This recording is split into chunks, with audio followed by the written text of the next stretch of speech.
back. In this video we are going to understand the today questions that we have given.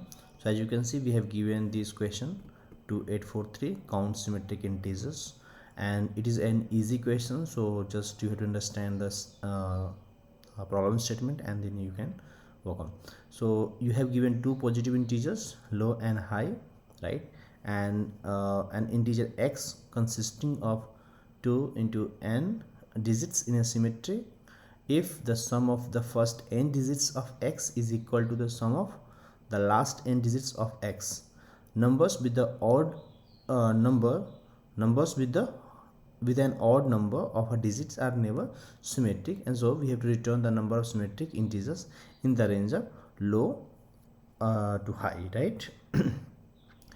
Right, sure. So let's walk through the problem understanding, right?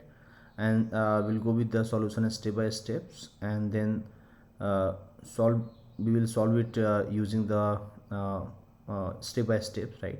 So the first of all, what we should think, right? So understand the input, right? So we have given the constant also. So low and high, right? Low should be greater than equal to 1 and high should be less than equal to 10 to the power 4, right? So a definition is saying number x is called symmetry if it has an even number of digits. Let's say 2 into n, right? As you can see, right? So it has an even number of digits, you can say, that is symmetry.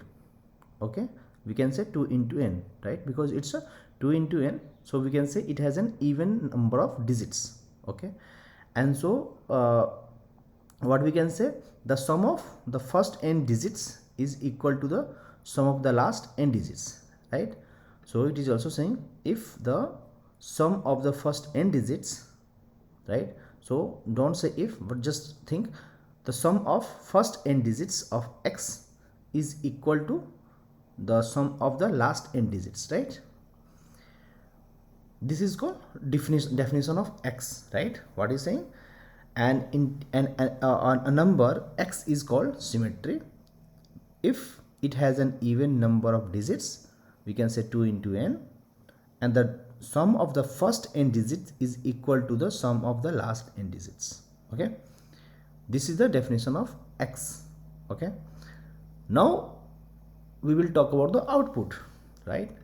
We will talk about the output. Okay, so count how many such symmetric number exist between low and high, and that number we have to return. Understand?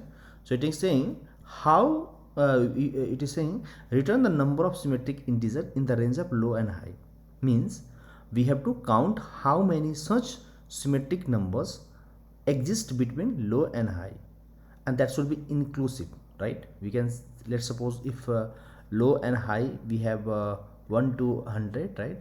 So we can have 100 also, 1 also, right? That is called inclusive.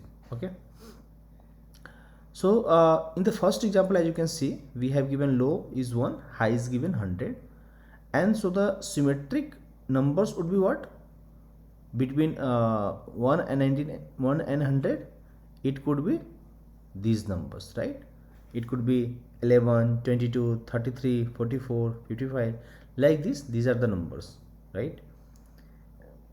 So if you will count these numbers, right, let's suppose 11, 22, 33, like this we have.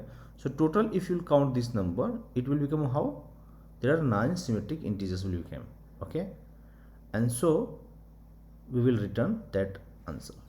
Similarly, if you go with this one, total 4 are there because these are the symmetric numbers. Okay, 4 numbers. I hope you understand the problem, right? So it's an easy problem. So like I have write the statement step by step so you can understand. So first I'll go through the Eclipse and then I'll put there the code. Okay, I think I have already put. So to do, first what we will do, we'll make a loop of 4. We'll start from low to high. So int I is from low, we'll go till the high inclusive, and then this is the first step will happen.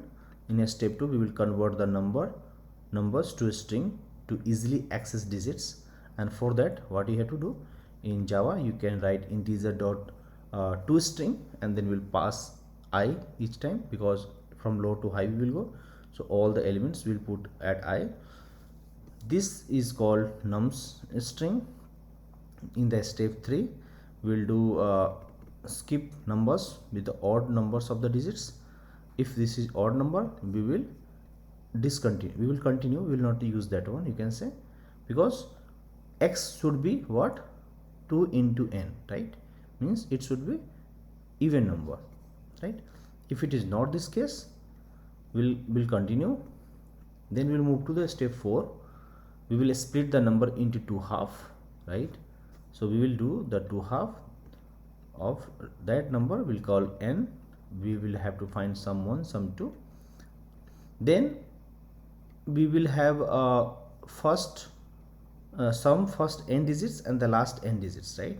That we need to do, and so that we have to take 2 variables. Okay, so we'll go with I 0 to n, because first half will go and second half we can say, right?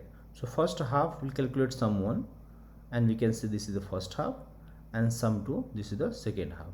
And for that you have to take the character from the string at I at j, because this is not I, and then the next half we have to take from j plus n, right? The next half will start from the middle. Okay, once sum 1 sum 2 is done, we'll check if these sum are equal. If both sum are equal, we will count it as a symmetric. Let's suppose 2 and 2, right? First half is 2, second half is 2. Let's suppose 333, right? If we'll do sum 333, it should come 666, right?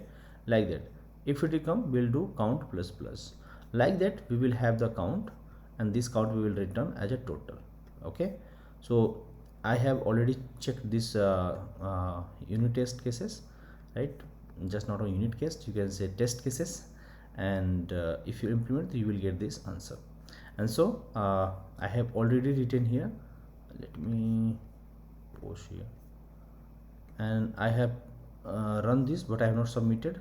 So let's me try to submit this, it is working or not. So it is working, and I hope you will enjoy this video, and please ping me in the comment box if you have any doubt, any help you need. Please put me in the comment box, and please subscribe for more videos and more healthy content. Okay, thank you guys, thank you for watching this video. If you have any doubt, please ping me in the comment box.